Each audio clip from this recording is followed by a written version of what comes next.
Hello guys and welcome back to this channel, where today guys I'll be showing you how to tip your Grab driver.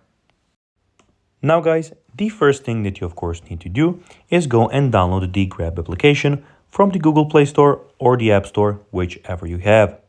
Now when you did that, you just need to go and log into your profile. But guys, if you do not have one, you can always go and register to Grab. But guys, if you do not know how to do that, you can always go to our YouTube channel where we have plenty of how to Grab videos where you can see how you can do this. Now guys, that we got that out of the way, let's see what we actually have here in front of us. So here we have the home screen where you can go add your card, see your points, and see a lot of different things on the home screen that you can go and check out. On the activity tab, you can check out all of your activity.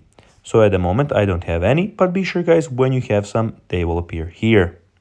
On the payment tab, you can go and add your card and see everything about your transactions and payments. We have the messages tab where you have your chats, where you can go and find your chats with our support specialist here. And you have also your notifications. And lastly, we have the account where you can see everything about your account. So you can see your rewards, subscription challenges, reward members, favorites, payment method schedules. You can see the help center, setting, languages, and basically everything that has to do with your personal account. Now guys, let's see how you can actually go and tip your Grab driver. Well, now it's easier than ever. To leave a tip directly, you can do it directly from your Grab app.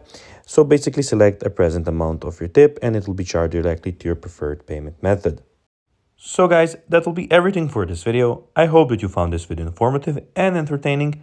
If you did guys, don't forget to like this video, share it, subscribe to the channel, and put the notifications on. And guys, as always, I'll be seeing you in the next video. Bye guys.